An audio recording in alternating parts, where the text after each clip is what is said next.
Hey y'all. Let me just go ahead and turn on all of my little pieces of technology here. I'm in the green room. Let me go live. Yes, I'd like to go live. Thank you, baby. Hey. I'm just getting all of my tech set up really quickly because I'm doing something a little different tonight. Hello. Greetings, beautiful people. How are you? So, hey, Lisa, how are you? Okay, so really quickly, hey, Misty, really quickly, let me tell you what is happening this evening. I'm going to tell you what is happening right now. So, right here on this camera, I have my ladies of curves, which are the ladies who are officially enrolled in my curves coaching program. So they are right here in this camera that's right in front of me. I've got Facebook land over here and I've got Instagram land over here. So I'm going to tell you what's happening. Tonight's video, why affirmations without properly set intentions are useless. So I'm going to tell you what's going to happen. I'm going to start the live video. I'm going to start the class. But at a certain point in the class, hey there, Rosalind, at a certain point in the class, I'm going to say bye-bye to Facebook and I'm going to say bye-bye to Instagram. And then I will be solely focused on the ladies of curves who have signed up for this program. So for those of you in Facebook and Instagram land, hey, like, and share this video, please, because I like to be seen. And I know that the information that I'm going to be sharing is going to be awesome and amazing and definitely helpful and useful to the people who are looking for this kind of information. So if you have no idea who I am, who this talking head is right here on the screen, I'm trying to fix this camera. I don't know what's going on with it. My name is Atandra Vinchale. I am the keeper of the mermaid's wisdom. I am a feminine wellness coach and practitioner. I am a Reiki therapist and Reiki practitioner, and I am here to support you and to show you how you can enhance your life through movement, meditation, and magic. So that is who I am. That is what I do. So as you are hopping in Facebook land and Instagram land, say hi. Now, while you guys are hopping in, let me go ahead and set up the ladies of curves. Okay, so ladies of curves, I see you all hopping in and saying good evening. Hey, Lisa. Hey, Misty. Hey, Rosalind. I know some more people are going to pop on later. Down there at the bottom of your screen, there should be kind of a space that says ask a question. So anytime you have a question, I want you to click that button, click that space, and then ask your question there. Because what happens is if you ask your question in that area, I can actually go in and click on that question. And when I answer your question, it's actually going to timestamp it in the video. So when you come back to watch the replay for your practice, you'll be able to find the question that you have and click that timestamp. It'll take you exactly to the point in the video where I answered your question. So if that makes sense, hop in and say yes, or say something. Let me know that makes sense. For those of you who are not here, sorry, that one does not apply to you. But okay, so Rosalind says yes. Awesome, thanks. Okay, perfect. So now we can get started. All right, title of this class tonight, or this teaching, or this transmission, or whatever it is that you want to call it, is Affirmations. Hey there, Desiree. Affirmations without properly set intentions are absolutely useless. Here's the thing, right? So a lot of times people take affirmations and they think that this is exactly how I'm going to manifest the thing that I want, right? So if I want $1,000, I'm going to write an affirmation that says, I have $1,000 in my bank account right now. And then I'm going to go in the mirror and I'm going to repeat that over and over and over again. I have $1,000 in my bank account right now. I have $1,000 in my bank account right now. And the problem with that is that your affirmations, hey, Demond, it has been a while, huh? Your affirmations are actually a tool to support you in the manifestation process, but they should not be the foundation of how you manifest your desires. So I'm going to say that again. Your affirmations are supposed to be used as a tool to help you manifest your desires, but they are not the foundation upon which you build how you're going to manifest that which you desire. So allow me to explain your brain on affirmations. So when you affirm something, you're confirming or positively stating or expressing a strong belief in something that you already believe to be true. So I'm going to say that again. When you affirm something, to affirm something means that you are confirming or positively stating or expressing a strong belief that you already believe to be true. And the issue is a lot of the teachings that are available on affirmations actually teach you the opposite of that truth. And so there's this idea that you can just fake it until you make it, right? So if I don't have $1 million in my bank account, I'm just going to keep telling myself that I have $1 million in my bank account. If I am currently let's say, I have some body goals, and let's say I am 185 pounds, and for whatever reason or another, I desire to be 145 pounds, right? What is taught is for you to go in and basically write something down and say, I am 145 pounds today. I am 145 pounds today. I am 145 pounds today. And the problem is, what you're doing is you're basing that affirmation on something that you do not yet believe to be true. So what I'm going to do now is I'm going to explain to you what happens on a physiological level. Okay, so if you don't know, my bachelor's degree is in biological and physical sciences. I am an absolute nerd. In my spare time, I'm actually going to go pull the textbook. In my spare time, I like to study neuroscience, human metabolism, and biochemistry. Like, these are the things that I absolutely love. Now, I am not a neuroscientist. I am not a neuroscience expert or anything like that. I don't have any papers that are published.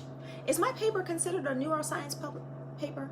No, I don't think it's considered. No, the paper that I do have, the research that I do have published is not considered neuroscience. So I don't have any neuroscience papers published, but I do enjoy studying. And what I am really, really good at is looking at the research, looking at research studies, looking at the information that's available and connecting it to the human body and connecting it to the human experience, and then bringing that information to you in a way that makes sense, in a way that you can receive it, and in a way that's a lot more easily digestible than for you to just sit down and read a scientific research study for those who are not trained in that. Now, one of the primary purposes of affirmations is to reprogram the thought patterns in your mind. And when you reprogram the thought patterns in your mind, then what happens is you also reprogram the way your body responds to those thought patterns. So, from a physiological standpoint, when you have a thought,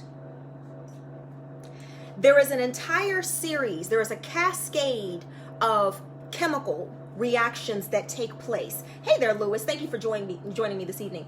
There's a cascade of chemical reactions that take place in response to the thought that you have.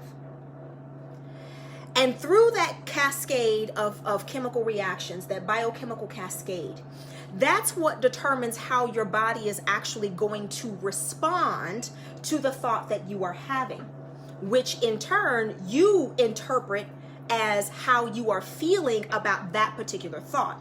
Now, one of the things that we do know about manifestation and about being able to realize your goals is that a huge part of you being able to realize those things that you desire is your ability to stay in that frequency of feeling good about the thing that you are trying to manifest. Okay, so this is the reason why your feelings are important.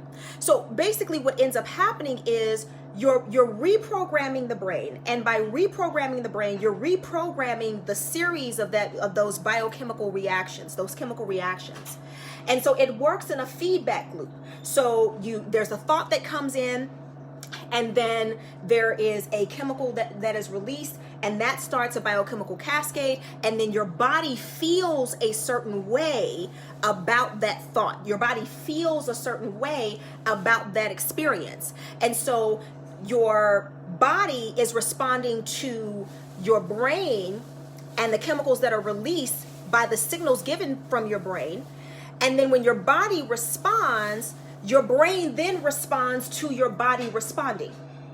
Does that make sense? Let me know if that makes sense, because I know that's kind of, especially when you don't have pictures, that was kind of a lot. So that's basically how the feedback loop works. So you have this thought or you have this experience. There are chemicals that are released based on signals that are given from your brain.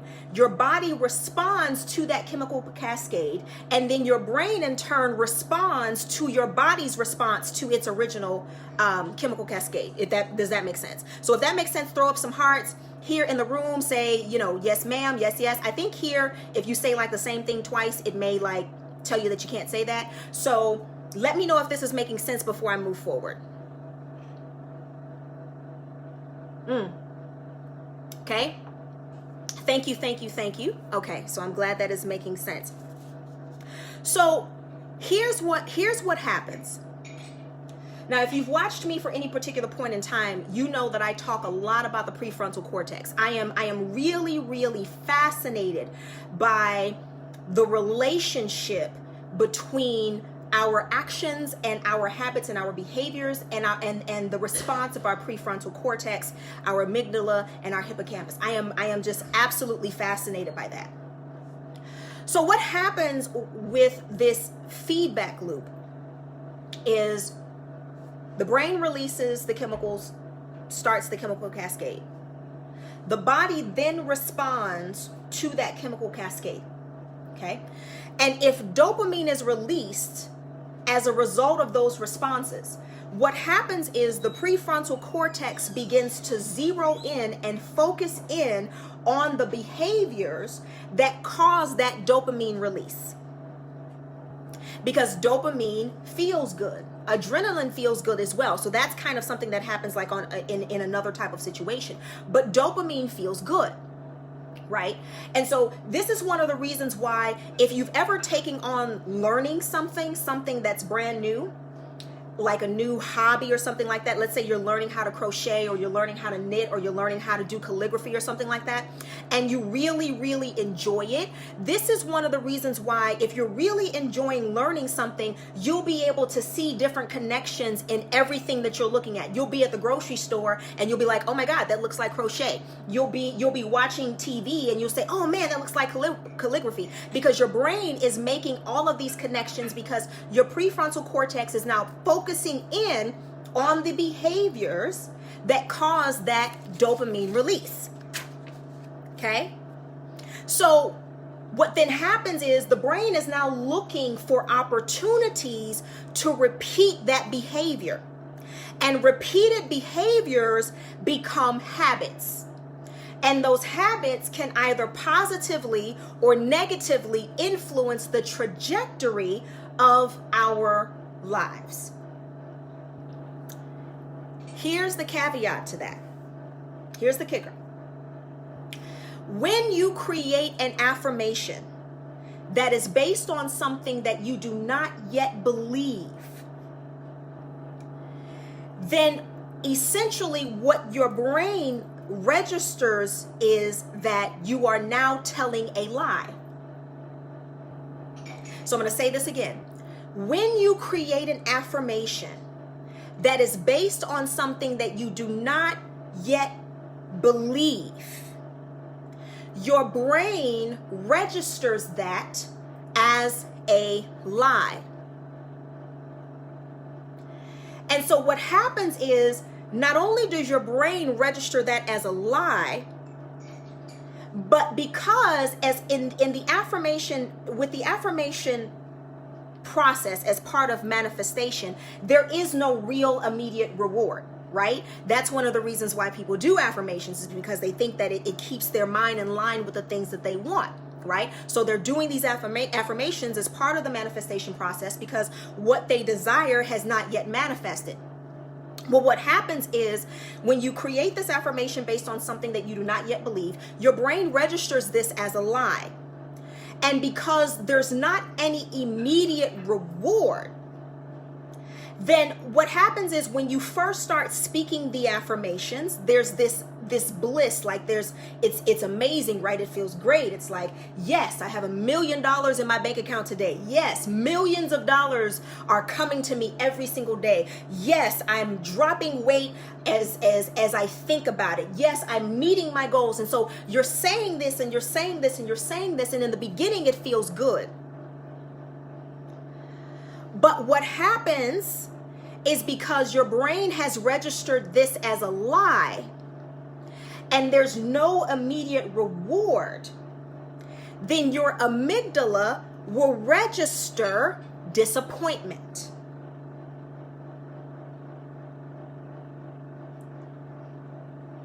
And when the amygdala registers disappointment, then you get the same chemical cascade that happens when you experience a stressful event. You just feel it slightly differently. So when your brain registers a lie, your amygdala registers disappointment.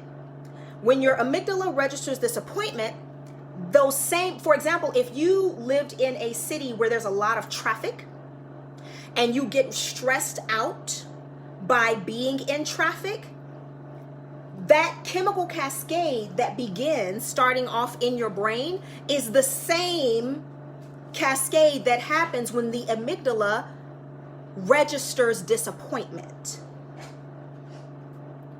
And so now you get feelings of stress, you get feelings of anxiety, you get feelings of anger and fear and self-judgment. And so now, instead of producing dopamine, now what you're producing is this overabundance of cortisol and adrenaline. Now, if your goals, if you're currently working on physical goals or learning to be one with your physical body, for example, part of the purpose of the Curves program, so for you ladies here, for the ladies of Curves, when there is an overabundance of adrenaline and an overabundance of cortisol, this affects your thinking process. This affects the way your body is able to process and digest food. This affects the way you're able to sleep. This affects the way you are able to handle different kinds of stressful situations. It affects your mood. And so all of these things are happening, and now what's happening is you're no longer feeling good about the thing that you're trying to affirm. You're no longer feeling good about the thing that you were trying to manifest. And now on a metaphysical level, you have stepped out of the energy of feeling good about what you are trying to manifest.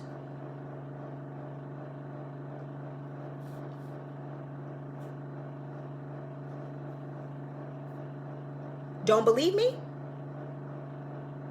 Let me ask you this question. And I want you to be honest with me. Have you ever written an affirmation or spoken an affirmation over and over and over and over and over again, only for that affirmation to not come true? I'll wait.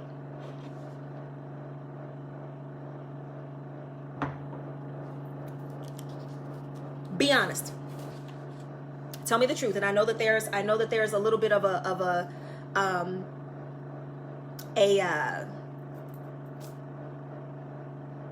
delay. Babe, can you do that thing to yeah, thank you. Okay. Rosalind says yes. Yep, she says, okay, beautiful, beautiful.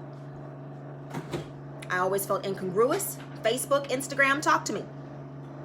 Have you ever repeated affirmations over and over and over again for them to not come to fruition, for them to not come true? Now, I'm going to ask you another question. When you went through that experience, I want you to type in the comments, tell me, how did it feel? Tell me some of the feelings that you went through when you were speaking these affirmations and they were not coming true? I'll wait.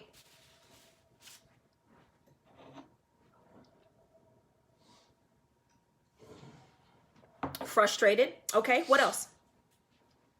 We've got several people in all of these different rooms. What else? What else do we have? We've got frustrated.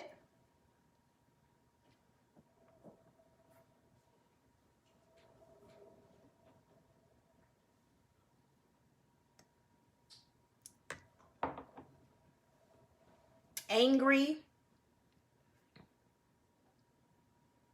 Upset. Disappointed. Okay. So basically what I'm saying is none of those feelings feel good. Am I correct in saying that? None of these feelings actually feel good. Now, if feeling good is a part of the manifestation process, meaning that you have to feel good about what it is that you are asking to be made manifest, and you're in a situation when you're not feeling good about the thing that you're affirming or the thing that you're trying to manifest now because it's not coming true, how do you actually think that that is actually going to come true for you?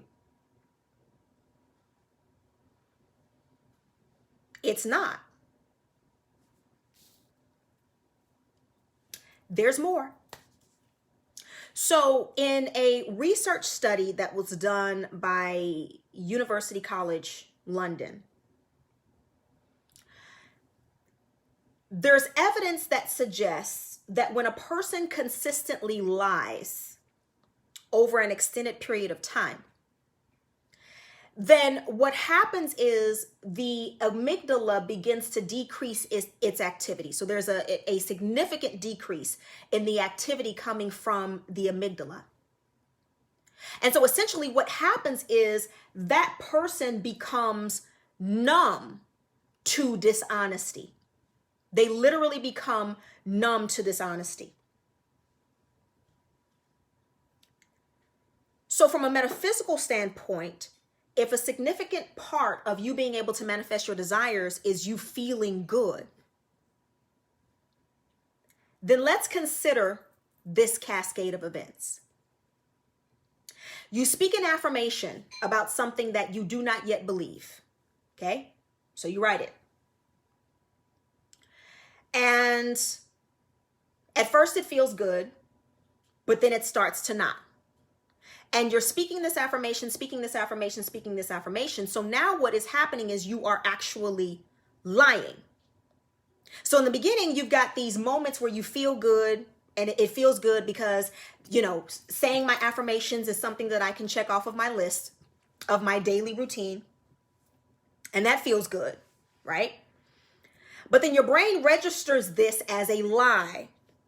And so at some point very early in your manifestation process, you start to feel bad, meaning you start to not feel good. So stressed, frustrated, angry, disappointed, whatever those feelings may be for you. But then you continue to try to speak these affirmations of these things that you do not yet believe, which means you continue to lie to yourself. And so now what happens is you go from feeling bad to feeling worse. And so now these affirmations that you are trying to say, these affirmations, you know, that you're trying to say, they're no longer affirmations. They are now lie-formations. I made that word up. Totally made that word up. Okay. So now your affirmations have become lie-formations. And they still don't come true because you go from bad to feeling worse, and then you go from worse to feeling even worse.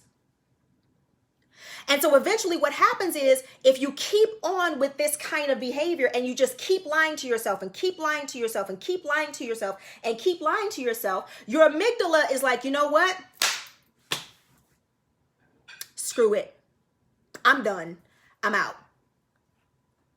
And so then what happens is, now remember yesterday a couple of days ago, I told you all that your body's first primary concern is the optimization of your brain, right? So what your brain chemically is now making these decisions. So you're lying to yourself and you're lying to yourself and you're lying to yourself and you're lying to yourself and you're lying to yourself. And finally, the amygdala is like, you know what?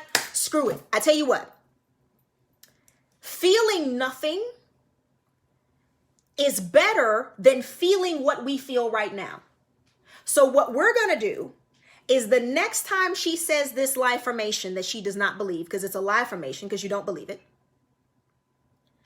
then what we're going to do is she's just not going to feel anything. You're just going to feel nothing. Because numbness feels,